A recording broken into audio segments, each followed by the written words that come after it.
Hello mate, welcome back to the channel. So if you are looking for a quick high-level overview of everything that was revealed in the nuclear bombshell of a GGG live that we got yesterday, then this video has got you covered.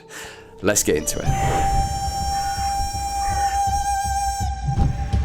PoE 2 now has a banger opening cinematic with plenty of gore, naughty words, and Blizzard level CG to boot. Perhaps we can expect more cinematics to come between campaign and the endgame. In early access, you will start the game as one of 6 base classes: the Sorceress, Witch, Monk, Ranger, Mercenary, and Warrior, that start on different parts of the passive skill tree and offer ascendancy subclasses, which we will get onto shortly. Regardless of class, you can use a variety of spells and skills for maces, shields, quarterstaffs, bows and crossbows, with wands and staves having preferential affixes but are not required for spells. Your character can also be equipped with an updated flask system, now having 1 life flask and 1 mana flask, as well as up to 3 charms that work like auto-triggering utilities that save you from various debuffs and crowd controls. With your character, you will play through the campaign up to Act 3 and then repeat it again in a new Game Plus cruelty difficulty. The NPC Doriani is both a protagonist in Act 3, who then becomes an ally after your second playthrough, taking us into the new endgame and infinitely growing explorable world map. You chart your way from area to area across many biomes and unique nodes akin to Delve in PoE 1. Dying in a map ends the map and means you have to go around that node another route to continue exploring the world map. You access the map with tiered waystones that are craftable with currency. Prefixes give bonuses to you, while suffixes make the content harder but increase the chance of more waystones dropping. We've seen waystone tiers up to 79, so gone are the 16 map tiers of PoE 1. All maps have random small content like precursor artifacts, which are shrines with mini encounters, think Settlers Orichalcum ore, and strongboxes are back with some extra effects. Also, regular chests in levels can now be normal, magic, or rare, and are more likely to spawn at any dead end, which softens the blow of backtracking. Roughly 1/4 of maps on the Atlas have a boss icon, so you can choose to skirt around them or go full boss hunting. Breach, Delirium, Ritual, and Expedition icons also show up, meaning that map will contain that content. Maps can have multiple of these icons and content types. Tablets are items dropped from the extra content that you can place into towers on the Atlas to add extra content and rewards of your choosing. In this way, PoE 2 is doubling down on the choose your own endgame design. Talking of choice, Ascension Trials are new ways to gain your Ascendancy class, and you can choose between each of them. There are 2 options in Early Access: Trial of the Sekima, found in Act 2, which is akin to PoE 1's Sanctum, a roguelike dungeon with room options and its own HP system. This is one for you high mechanical skill lovers out there. The trial scales into endgame with more floors and bosses. The second is Trial of Chaos, found in Act 3, which is Ultimatum 2.0 in these gorgeous, sprawling temple-like areas.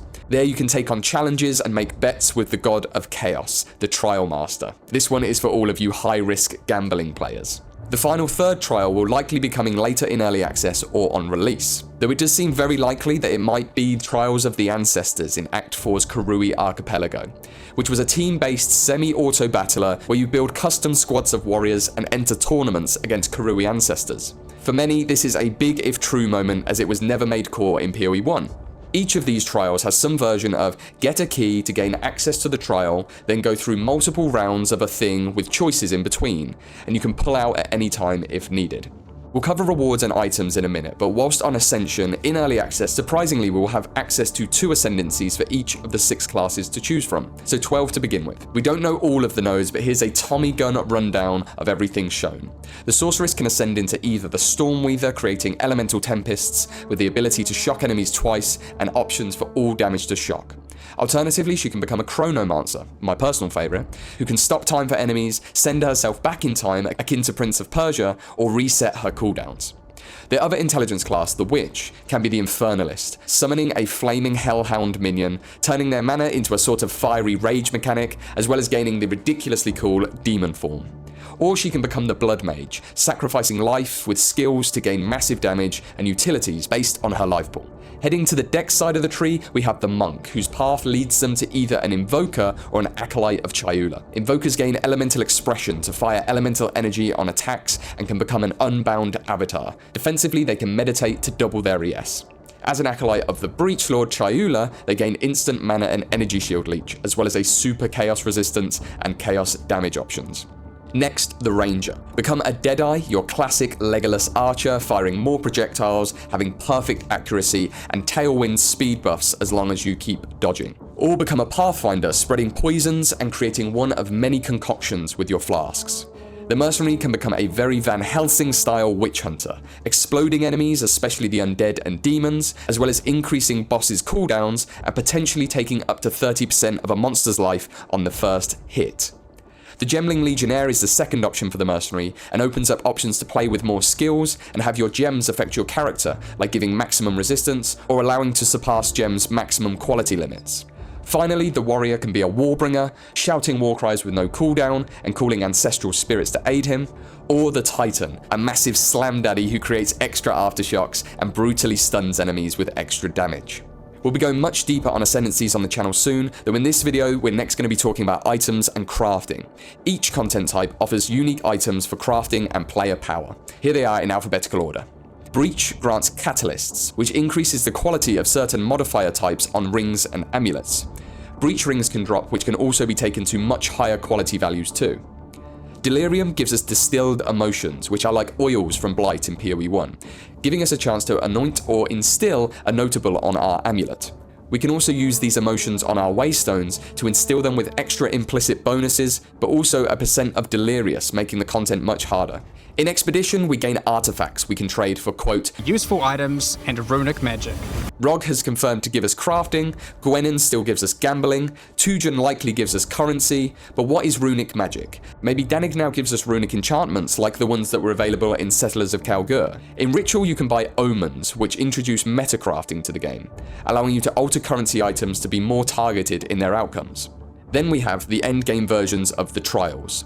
The Trial of Sekhmet gives higher drop rates of jewels and access to rarer jewels that can affect and empower other local nodes on the passive tree.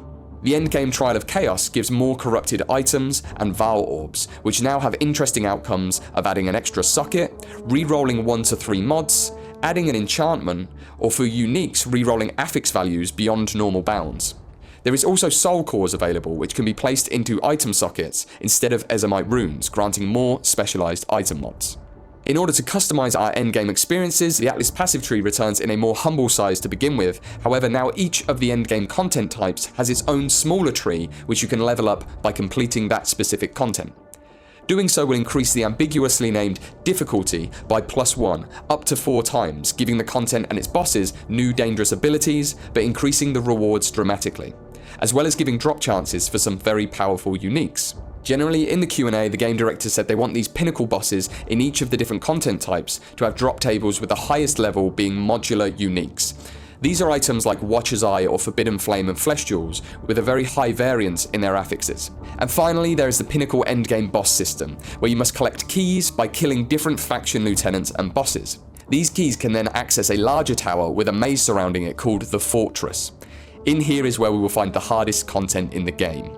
There is a lot of mystery surrounding the fortress and they're keeping very tight-lipped about it, so that is something we will have to discover for ourselves on December the 6th. I hope this helped to break down the huge amount of information we got yesterday. And of course, if you haven't seen the full thing, then I would highly encourage you to grab a snack, sit down and enjoy it, because it was an absolute cinematic experience from start to finish, and there was something in there for players new and old alike. I'll have a video out this weekend updating you about the new plans and altered plans for Project 36, as well as a general channel update with plenty of exciting news and our plans and what we're going to be doing for early access regarding streaming and other content ideas we've got. So for now, friends, exiles, thank you very much for watching. If you like this content, then please consider hitting subscribe. You'll get notified for all of the stuff we've got coming up, and I very much hope to see you in the next one. Ta-da.